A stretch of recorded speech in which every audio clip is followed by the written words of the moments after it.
Well, at least this clip is gonna be shorter. My throat certainly appreciates that. Still, even though I had fun with the story to gain the championship, I wouldn't have called that amazing.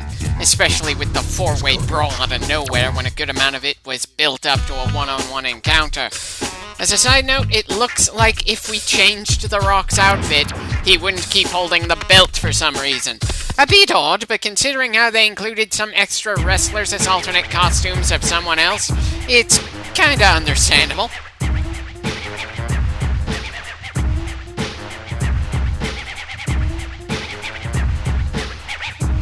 Well, hopefully not too open a challenge. That's reserved for the hardcore build.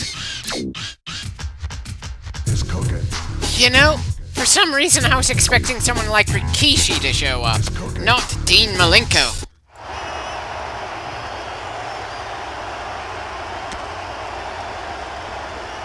It's funny how the fists on either side of the Titantron make it feel like this is part of a dictatorship or something.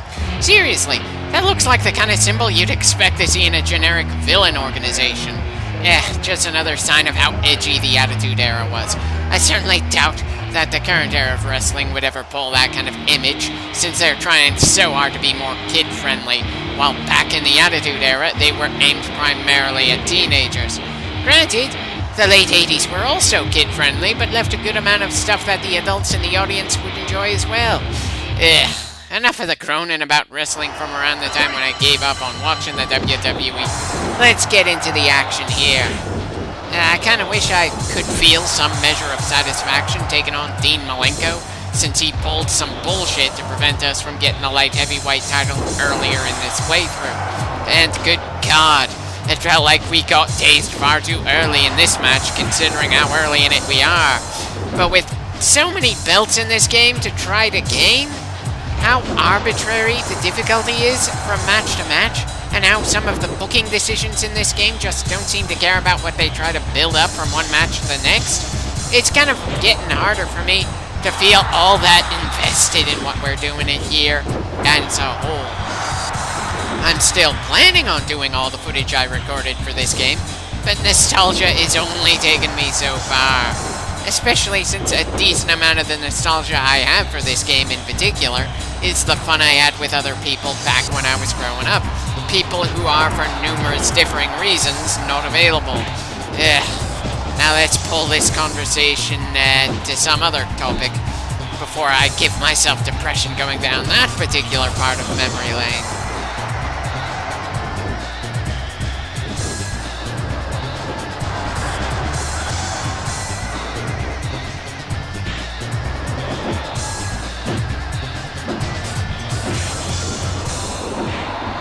Yeah, we definitely feel very much in control of this match.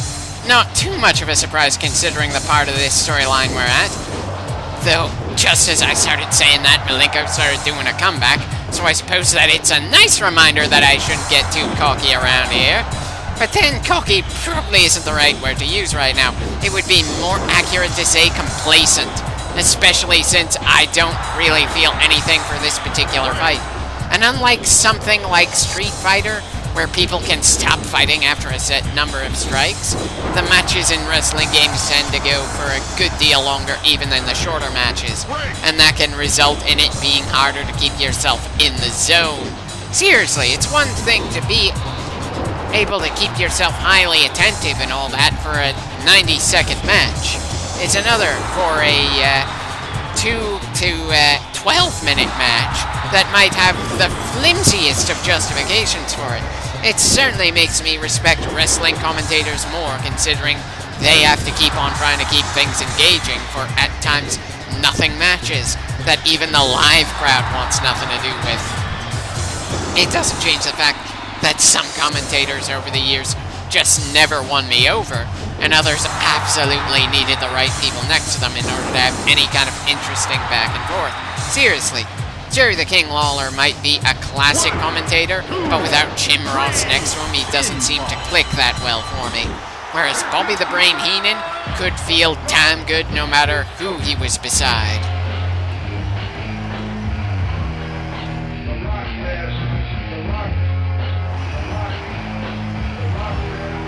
Really? We don't get a special image of The Rock holding up the title since they gave him an extra special win animation that nobody else has.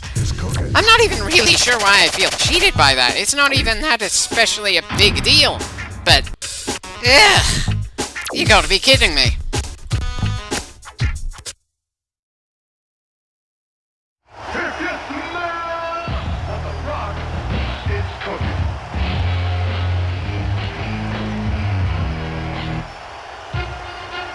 Well, we've certainly faced Kurt plenty of times in this game, that's for sure.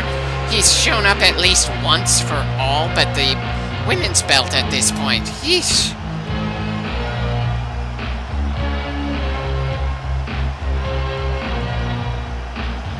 We already proved we deserved the belt by beating you in a triple threat, then the 4-man battle royal. Seriously, I get that you want this thing, but just because you want it doesn't mean the person currently holding it doesn't deserve it. Just that you think there's a chance you can beat the champ.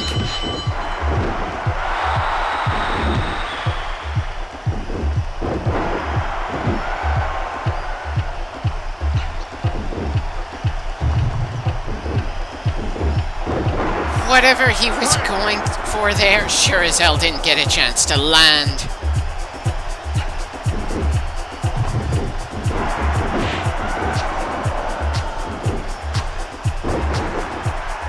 Again, just like the previous match, it feels like we've got the advantage at the start. Not sure if Kurt's AI is always at a consistent difficulty or not, but I damn well know we're not having an easy time against him because we have him figured out or something after playing as him and then fighting against him so many times. If that was the case, then we'd have very little trouble against absolutely every opponent in the game, since while the moves from grappling might change from character to character, it's not like anyone has a distinctive playing style difference, like you would see like E Honda versus Vega from Street Fighter. More traditional fighting games with health bars and fast-paced action for shorter periods can manage to make characters with very distinctly different playstyles. A wrestling game can't pull off something that bloody distinctive when you have an absolutely different mindset altogether. When playing as one guy over the other, there is no metagame of this person is a rushdown or whatever other fighting game meta term you want to use. While wrestling games do try to make every character have different movesets and all that, outside of stats like how much abuse can they dish out and take, or however weight is treated in said game, the differences don't really mean all that much. Possibly one of the reasons why the game designers decided to make the AI's difficulty in the closest thing to a campaign mode fluctuate so much. There just isn't enough depth to the combat system for the AI to really make a match against person A feel more exciting than fighting against person B. I suppose the whole submission move or impact move thing is a difference that helps affect how you approach a match around here. But again, that's not all that much of a major difference, especially since someone applying a rear choke is going to be just as effective if the character is a submission-heavy character or not.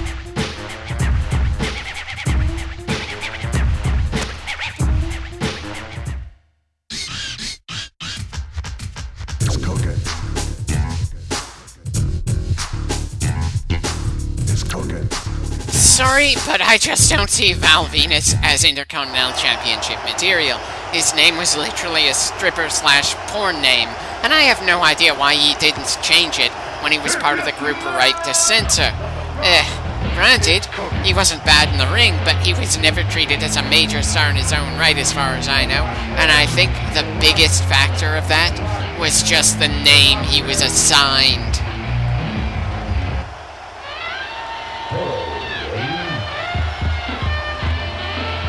Right, even the music he comes out to is just a cheesy porn-style thing. It kind of makes me feel embarrassed just hearing it blaring out of my speakers here. I wonder how he felt walking out to it night after night.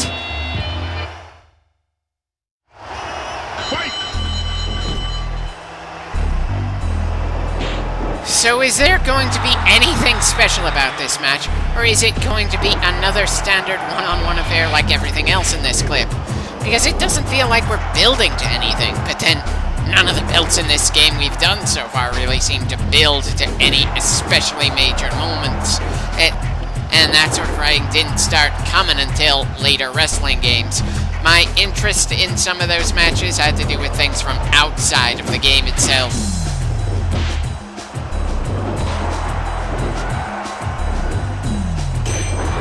Well, kneeing this guy in the crotch feels different than many of the other crotch attacks in this game. Because again, Venus had the gimmick of being a porn guy, at least part-time. This isn't insulting. This is insulting the man's side job.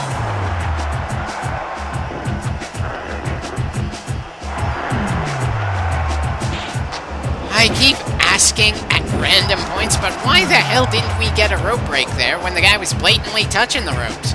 It just feels so inconsistent around here, and given most of our matches have had a rope break mechanic, it gets annoying to deal with, just like the fluctuating difficulty altogether.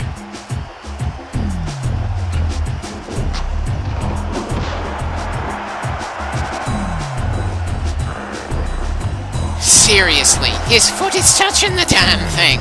I'd ask if the ref is blind, but then we've never seen a referee in this game.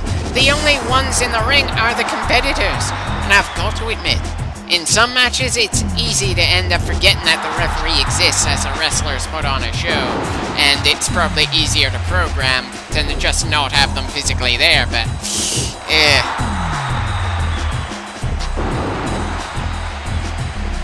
well, that was another one-sided fight. We are just ripping through opponents in this clip one after another. Now, if only the story behind the matches felt better. Again, it is quite the improvement over what other wrestling games had done before this point, but I was expecting something more from the single-player experience. Nostalgia is just not enough to keep me especially amazed here, even if I'm still having fun.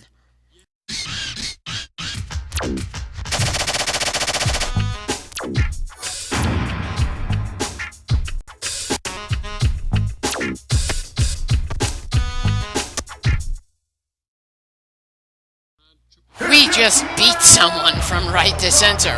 What? Does this mean we're gonna have to deal with some handicap matches now? The hell? Mark Henry most definitely wasn't a member of the Right to Censor stable. He was a Nation of Domination guy.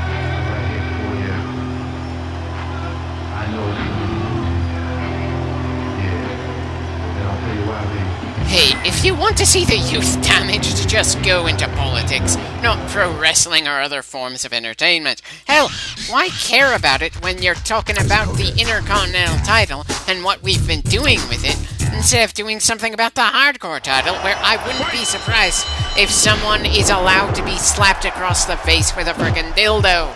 It's not like The Rock has been spitting any profanity in this game, as far as I can tell, and he outright beat down the guy who's supposed to be a porn star, so it's not like he's been encouraging anything especially uncomfortable for children in the context of this game. Hell, I think the game got things confused, and meant to send Mark Henry at us last time and Val Venus this time, since Venus was actually a member of Right to Censor. The guy didn't even change his name when he joined the stable, meant to make fun of various groups that would call the WWF an outrage over various things when they weren't even interested in watching the product in the first place. Though considering how numerous forums and some fandoms as a whole act at times, the Right to Censor stable was honestly some unintentional brilliance and foreseeing the future here. I can't help feeling it would be a nice thing to revive, but then some people wouldn't know it's meant to just be part of the act, since nuance seems to be less of a thing these days. Parody and satire just don't seem like they have as much going for them when people all like to live in their own bubbles.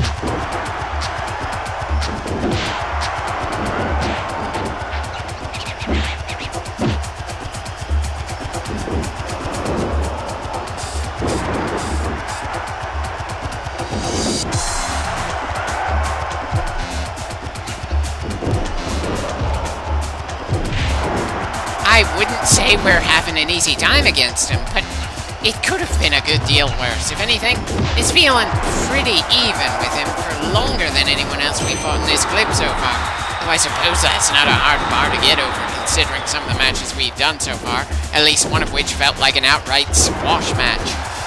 I can't even call it glorified, since it's not like any of the matches we've gone through in this clip did anything to make said match feel especially important.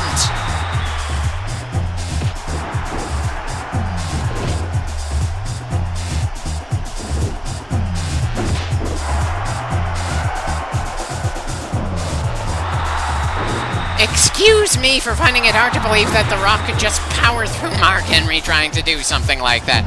Sure, Mark Henry is not known for his submission moves, so I wouldn't be surprised by someone escaping an attempt, but the guy is absurdly strong, and that's been his defining trait for his entire time in the WWF/E. Powering through him feels hilariously stupid. And now I'm remembering a bit where I think they had John Cena overpowering Mark Henry in an arm wrestling contest. That bullshit didn't help with Cena's reputation as playing as a sort of Superman in an era where people had gotten sick of Superman-style top wrestlers.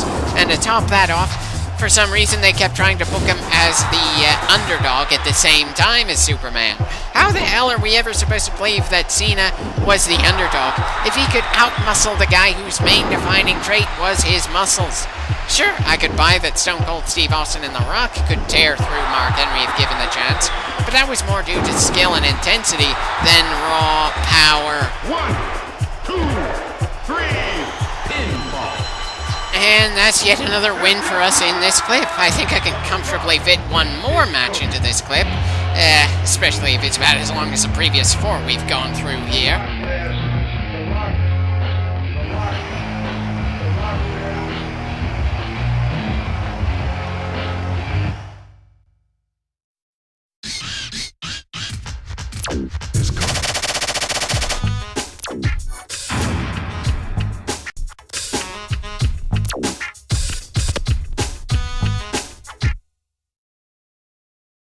Of course there's a part 2 to go after part 1. Will the next guy at least be a member of the Right to Censor stable? Apparently not. It just had to be Mr. Stinkface himself, Rikishi. Bloody hell. Pretty unfitting for him as well, though I suppose actually being a member of the group was kind of iffy for the likes of Val Venus in the first place. And to be fair, I did think Rikishi would show up for the Intercontinental title. But given the dialogue here, the game definitely intentionally had both massive wrestlers fight us in these chapters because they are among the only super heavyweights included in this game. I know there's one more that's an unlockable character, but I could be wrong, and they may count a few other wrestlers as that weight class. I just haven't checked that closely. Anyway, this shouldn't be too much different from the previous match.